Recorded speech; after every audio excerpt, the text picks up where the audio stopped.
수가 없습니다. 부정선거 관련돼서 이분보다 더 많이 고발당하신 분 나와보라 그래요. 부정선거 관련돼서 이분보다 더 희생한 분들 나와보라 그래요. 윤석열 대통령이 계엄을 했을 때 무엇 때문에 했습니까? 부정선거 때문에 했죠. 부정선거 때문에 계엄을 왜 할 수 있었겠습니까? 부정선거를 계속 4년 동안 5년 동안 주장해온 분들이 있었기 때문입니다. 수많은 정치인분들, 정말 기득권 가운데 있으신 분들이 부정선거를 외치기를 꺼려하는 가운데 강하고 담대하게 부정선거를 외치셨던 우리 누구? 민경욱 의원님 나오십니다. 하나님 앞에 감사합니다.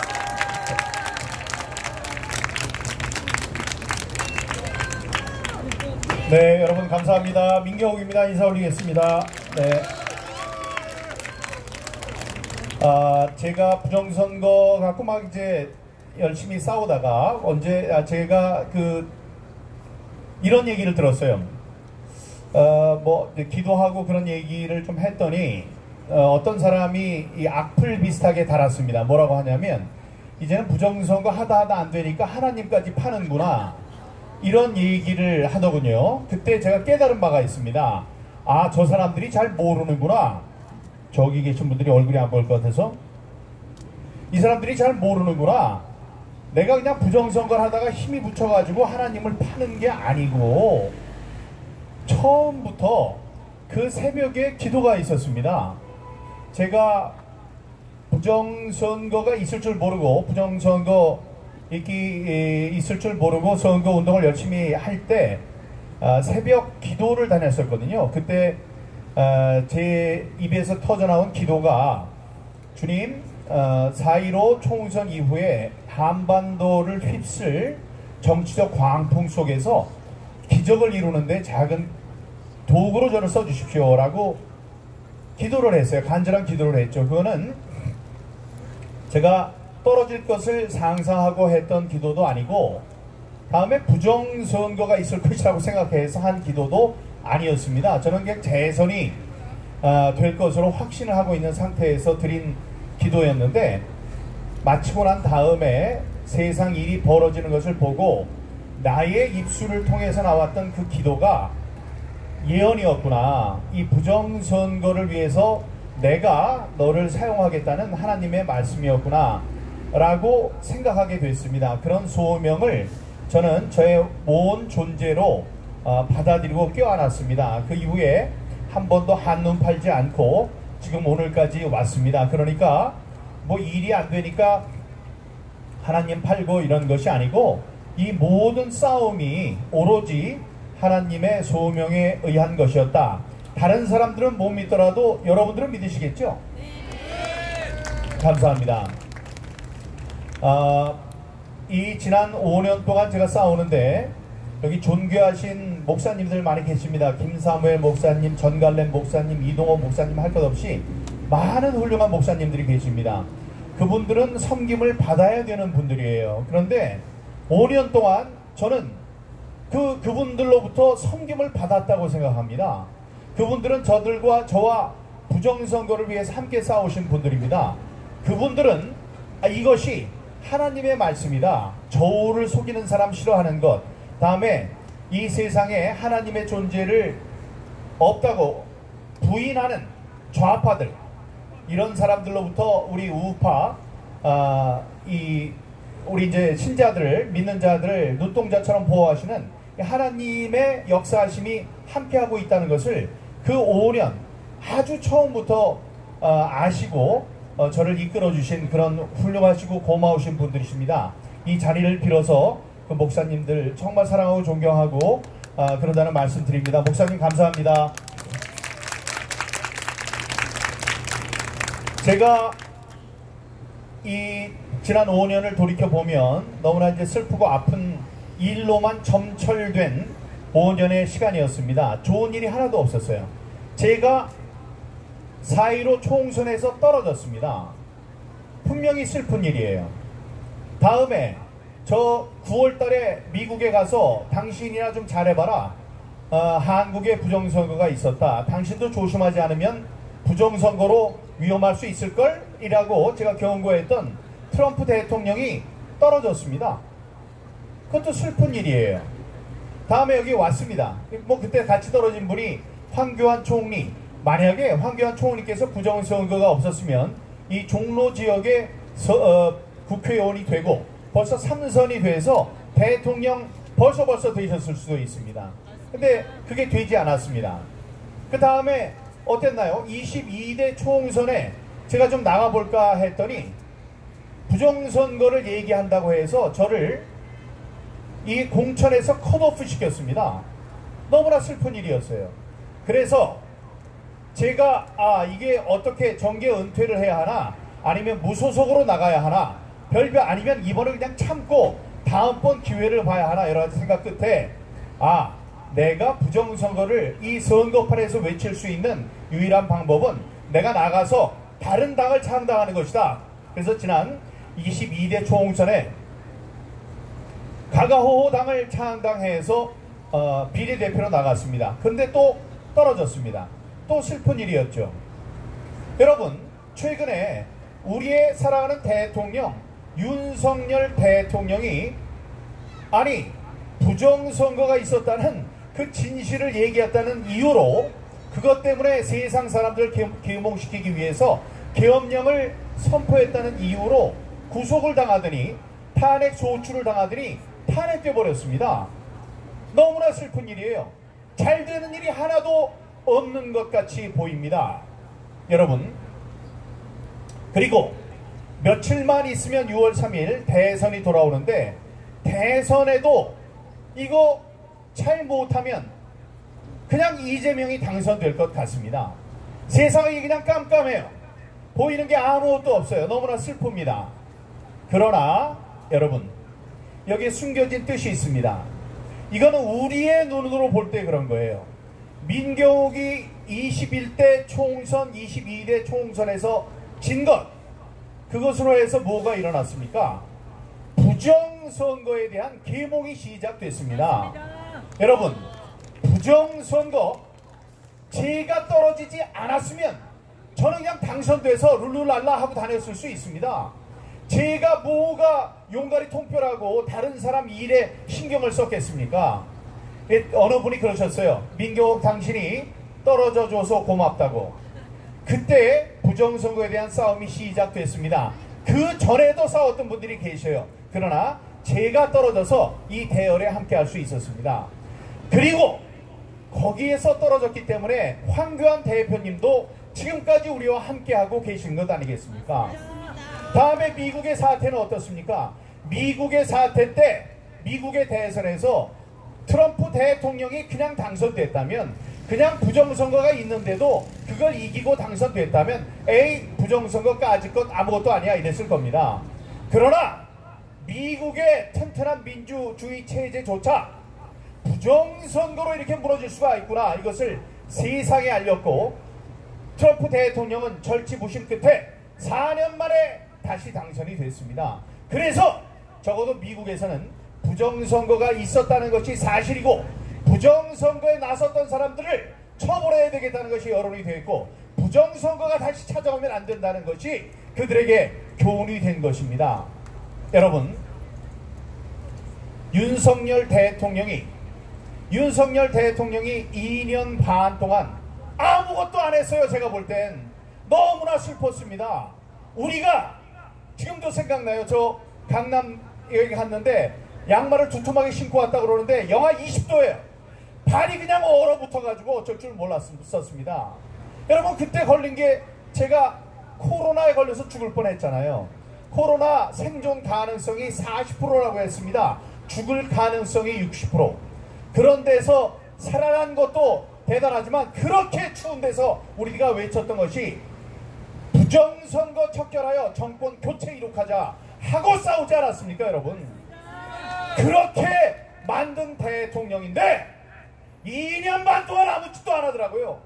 저의 미움이 아주 그냥 꼭지까지 갔습니다. 어쩌면 이럴 수가 있느냐. 내가 당신들을 당선시키기 위해서 우리가 얼마나 열심히 했는데 어떻게 한마디도 부정선거 붙자도 꺼내지 않느냐 이랬습니다. 여러분, 그러나 그분이 계몽이 됐어요. 우리들이 싸운 덕택에.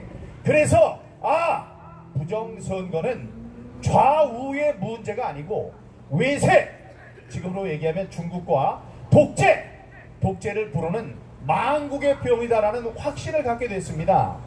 그분이 그래서 자기의 모든 것을 걸고 계엄령을 선포했습니다.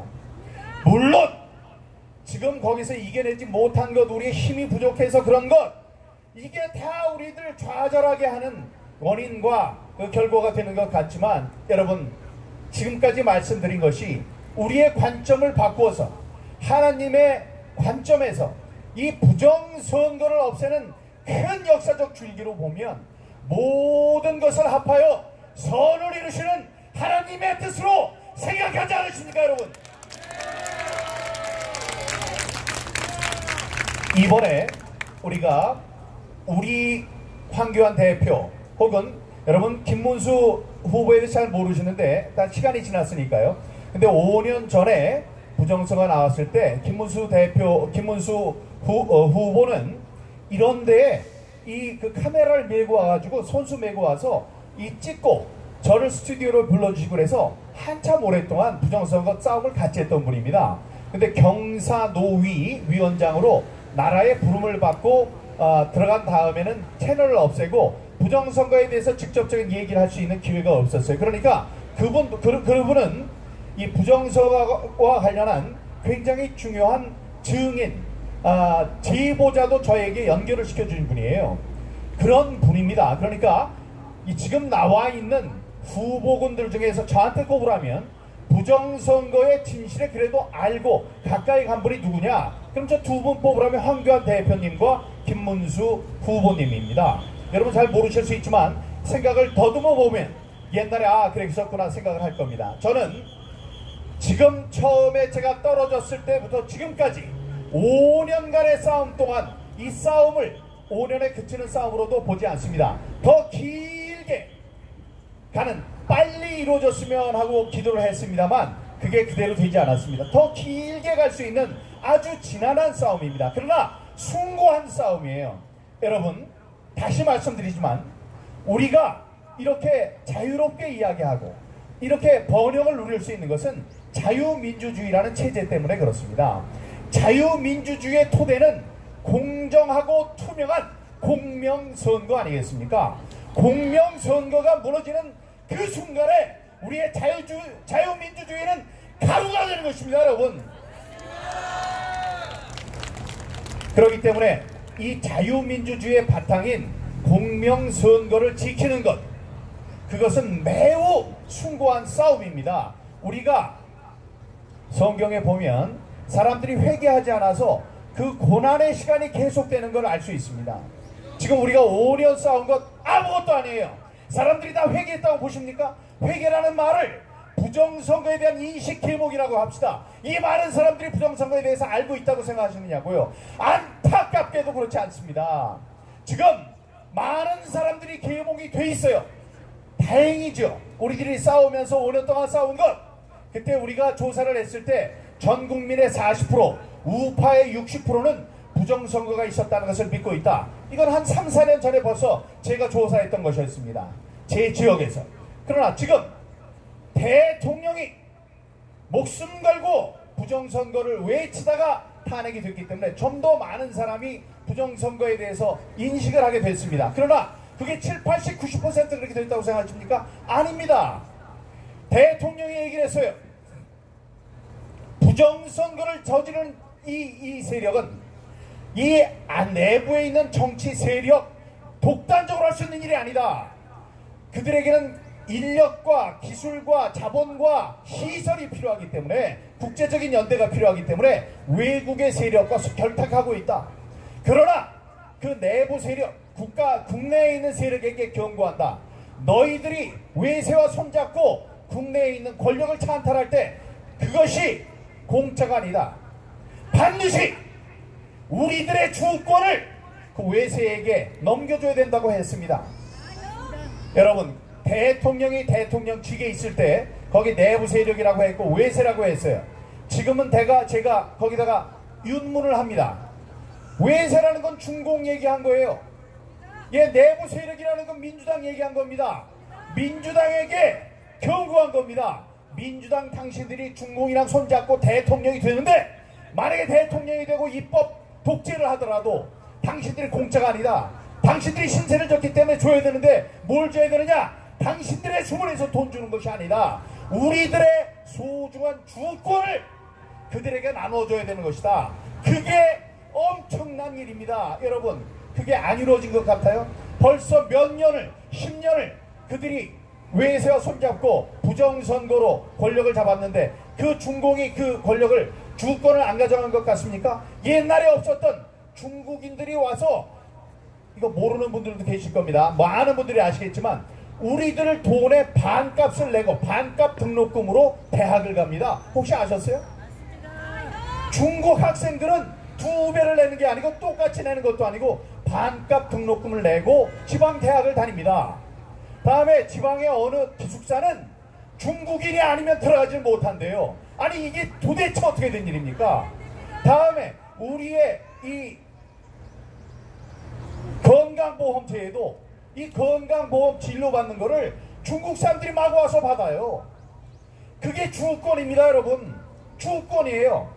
예? 그리고 지방선거를 중국 사람들이 막 나와서 할 수 있고, 이런 훌륭한 직장에 가는데 중국인들이 특혜를 받고 갑니다. 이게 대통령이 말한 특권입니다. 우리의 주권을 나눠주는 이 일까지 갔습니다.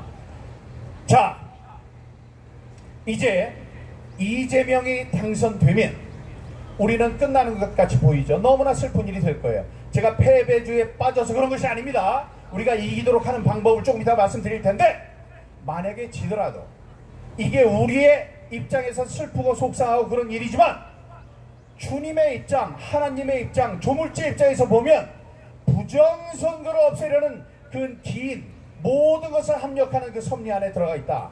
만약에 경고합니다. 제가 만약에 이번에도 이재명이 부정선거로 대통령에 당선된다.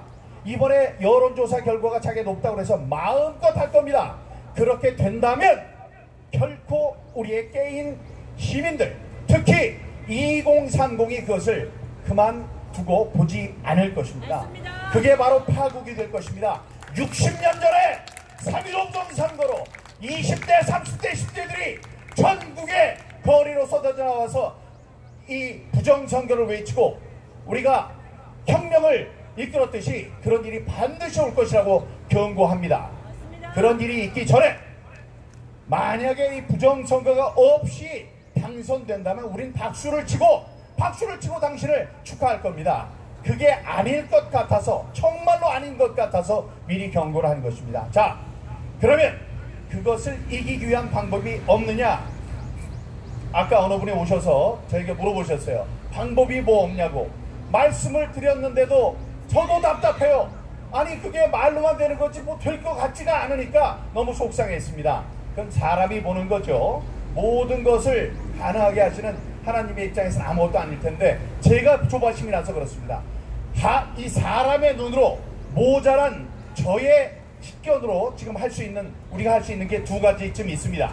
첫 번째, 바깥에서 기다리는 황교안 대표, 황교안 후보님은 나중에 단일화를 위해서 하더라도 지금 우파의 세력을 어느 정도 점하고 있는 국힘당의 입장에서는 국힘당에서도 부정선거에 대한 인식이 있는 사람이 후보가 되어야 되지 않겠습니까? 그런데 그런 사람이 그 당원들의 마음을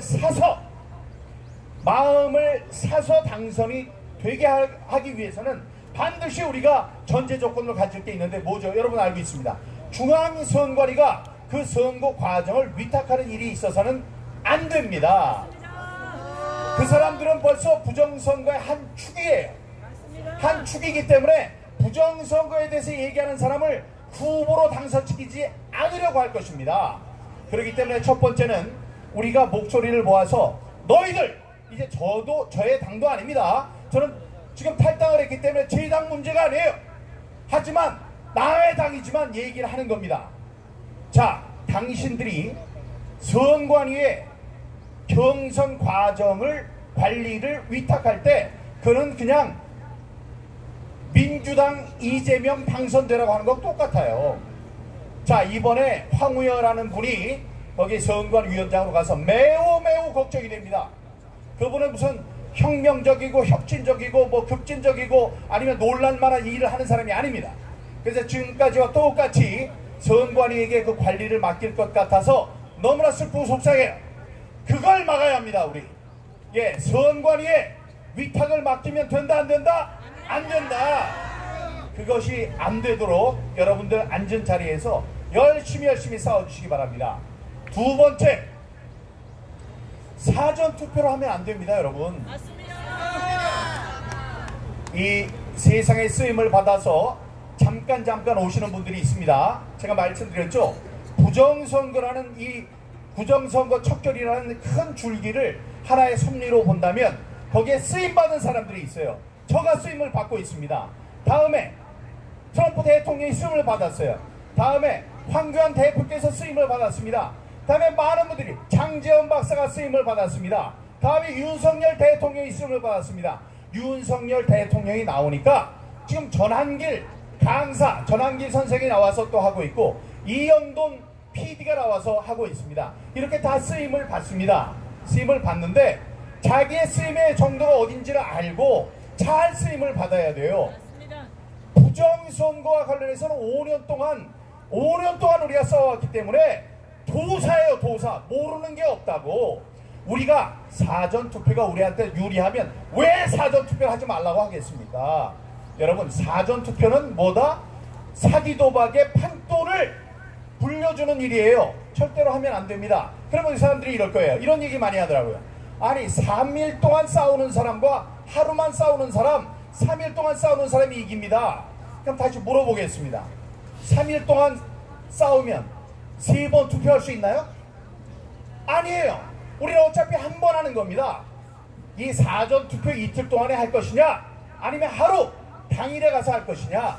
아니, 사전투표도 하고 당일도 하고 그러면 그럴 수 있다면 나부터 나가서 3번 찍죠. 그러나 그게 아닙니다. 한 번만 할 수 있을 뿐이에요. 당일 투표는 법정 고율입니다. 그것도 안 하는 사람, 회개하지 못하는 사람이에요.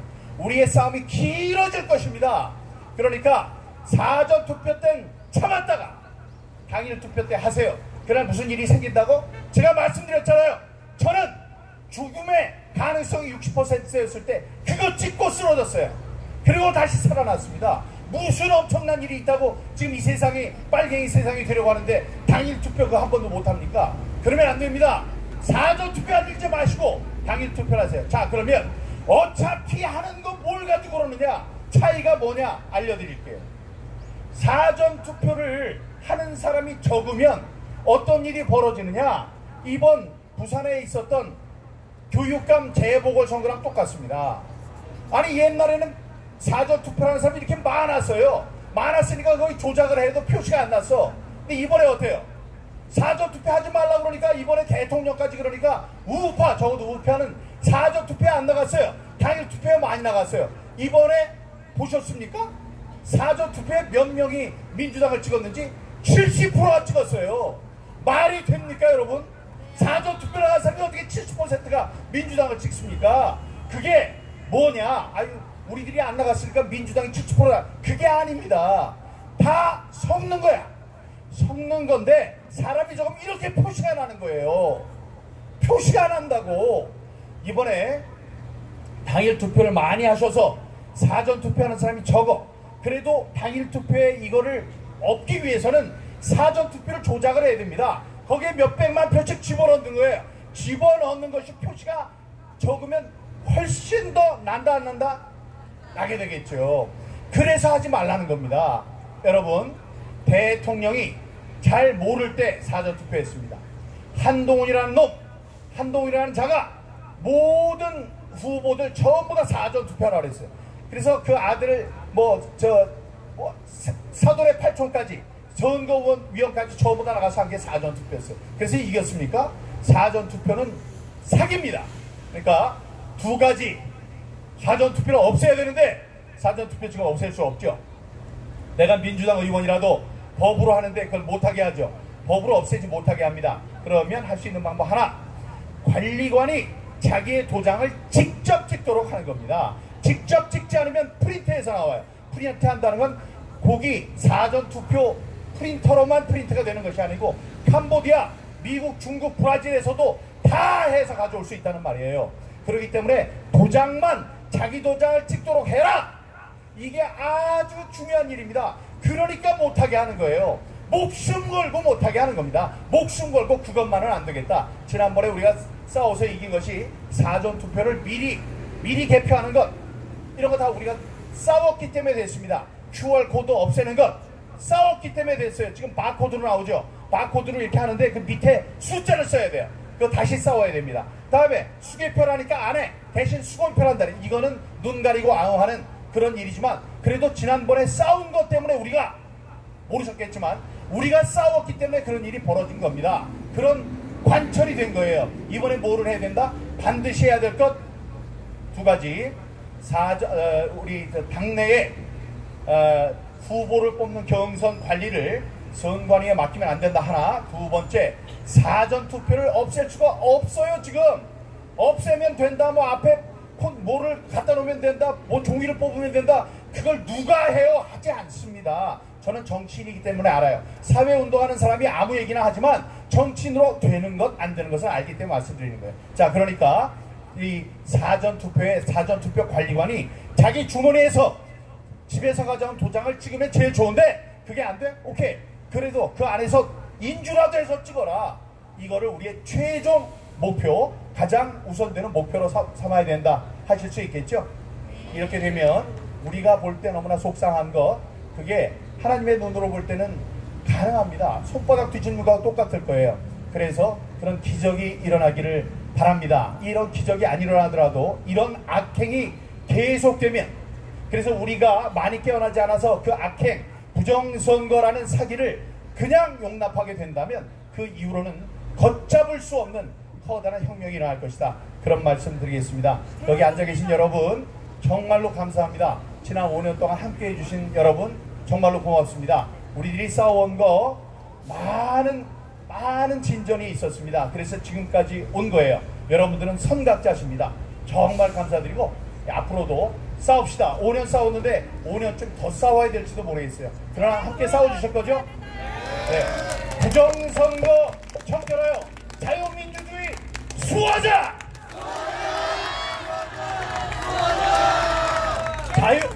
부정선거 척결하여 자유 대한민국 수호하자!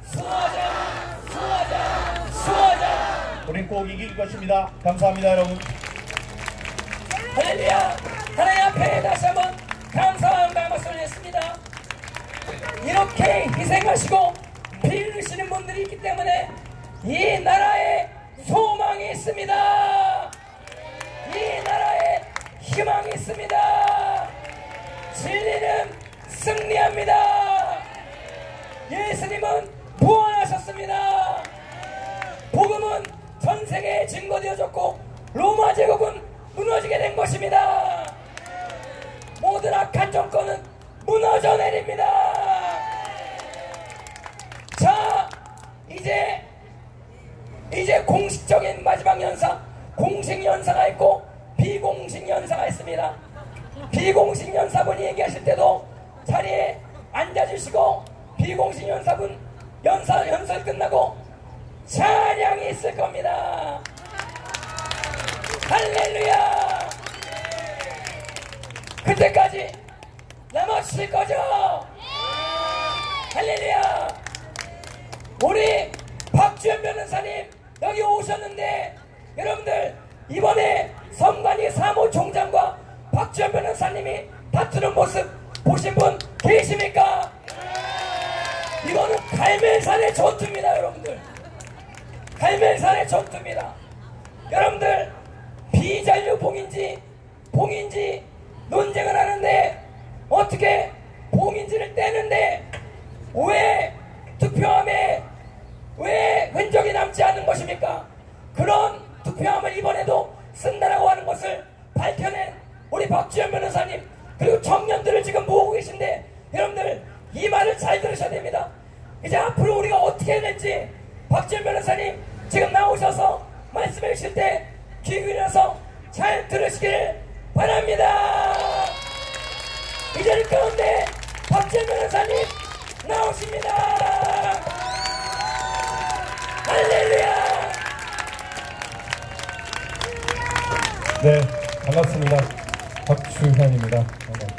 우유빛깔 박주현. 감사합니다. 네.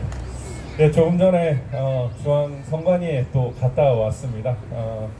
우리가 요구하는 아까 민경우 위원님께서 말씀하신 그 투표관리관 도장을 비롯해서 이제 선관위 CCTV를 우리 그 국민들도 함께 참관인을 정해서 그 지켜달라는 등의 한 5가지 요구사항을 요청을 했는데 선관위는 사실 들어주지는 않을 것 같습니다. 사전투표 지정 예약제나 여러 사항들을 사실 오늘이 아니라 4월 10일 날 공개시연회가 있기 전 그 선관위가 한 공개시연회는 사실 부정선거 예고시연회였죠. 부정선거 예고시연회였습니다. 그때 그 전에 김용민 사무총장을 만나서 개인적으로 한 15분 정도 얘기를 하면서 개인 도장을 직접 날인하게 해달라. 사전투표 예약제를 하게 해달라. 그리고 사전투표 인원을 대기번호 받듯이 해서 투표 확인증을 끊어달라. 이런 여러 사항을 요청을 했는데 마지막 부분인 그 김민전 의원이 얘기한 투표 확인증 부분만 검토해 보겠다라는 답변을 하고 사실 하지 않았습니다. 하지 않겠다라는 답을 했습니다. 그런데 이제 전한계 강사님과 이용돈 PD 등 뒤늦게 소임을 받으신 분들께서 다시 한번 국민들의 마음을 모아 전달을 했고 이것이 일정 부분이라도 관철되면 좋겠다는 생각을 사실 하고 있습니다. 저는 사실 4.15 총선 그때 이제 우리나라 최고의 베테랑 기자 출신이고 청와대 대변인이고 국회의원인 민경우 의원과 함께 이 명백한 부정선거의 증거를 살피면 충분히 이 소송은 이길 수 있고 이 부정선거를 대한민국 국민들에게 알릴 수 있을 거라고 생각을 했고 소송을 완전히 이기고 부정선거 세력을 척결할 수 있을 거라고 생각을 했습니다. 그런데 6개월 정도 예상했던 저희 그 순진한 생각과는 달리 우리나라에 엄청난 거대한 부패 카르텔, 부정선거 카르텔이 있다는 것을 알게 되었고 이것이 단순히 우리나라만의 문제가 아니라 각 세계와 연대가 되어 있다는 사실을 알게 되었습니다. 그런 과정에서 사실 황교안 전 국무총리가 연락이 왔었고 제가 그때 야 대통령 권한대행 출신의 당대표까지 여기만 황교안 권한대행이 부정선거를 알면 이거 이길 수 있겠다 이랬는데도 무너지지 않았습니다. 그분께서 대통령 후보 경선에 나와서 4.15 부정선거는 전면 무효다 라고 이렇게 얘기를 했음에도 불구하고 대한민국은 바뀌지 않았습니다. 와 이게 뭐지? 그리고 또 1년 2년이 지나서 국정원장이 전화가 왔습니다. 보자. 국정원장을 만나서 이제 부정선거를 밝히자 막자 이런 얘기를 해서 저는 그래 현직 대한민국 국정원장이면 그래 전직보다는 힘이 있겠지 라고 생각을 해서 이길 수 있다고 생각했는데 그분은 경질되었습니다. 내년에 200석이 예상되니까 같이 부정선거를 막아보자 이렇게 해서 서로 여러 의사소통을 하고 있는 과정이었는데 경질되었습니다. 와 이게 도대체 뭔가 너무 분노했습니다. 그리고 대통령이 비상계엄을 했습니다. 부정선거를 얘기했고 대통령을 또 만났습니다. 전화도 했고 관저에 가서 만났습니다. 아 그래 탄핵 소추되었지만 대한민국 대통령과 함께라면 이거 이길 수 있지 않겠나 이렇게 생각을 했는데 대통령은 탄핵되었고 아직까지 부정선거는 미결된 숙제가 되었습니다. 저는 사실 이 싸움 진짜 이길 수 있는 건가라는 생각이 들었습니다. 미국 대통령 말하라고도 가고 침식도 갔다 왔지만 이 싸움 이길 수 있는 건가라는 그런 생각이 들어가지고 어떻게 이걸 하지? 저 사전투표 선관위에 들어가면 우체국에 들어가면 다 바꿔치기 되는데 도대체 이걸 어떻게 이기지? 라는 생각에 사실 좀 절망을 하기도 했습니다. 그런데 나는 왜 또 사전투표를 막아야 되고 투표를 참관을 해야 되고 개표를 막으려고 또 노력을 하고 있는가, 이런 생각을 제가 사실 좀 했습니다. 오늘도 그 생각을 했고 어제도 그 생각을 했습니다. 왜냐하면 6.3 대선이 100% 부정선거가 될 것이기 때문에 폭스뉴스가 예고하지 않고 고든창이 제2의 베네수엘라 될 것이라 예고하지 않아도 저는 100% 부정선거가 될 것을 알고 있기 때문에 이걸 어떻게 막지라는 그런 생각에 되게 걱정이 많이 됐습니다. 내가 왜 이걸 싸우고 있는가. 그런데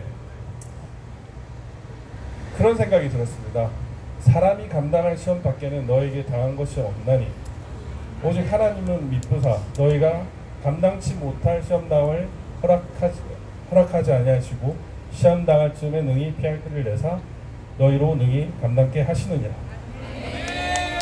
제가 성경을 제일 처음에 알게 된 이 구절인데 정말 힘 있는 사람들과 함께 했는데 이걸 밝혀내지 못했는데 제가 요즘에 어떤 일을 하고 있느냐, 2030과 함께 일을 하고 있습니다.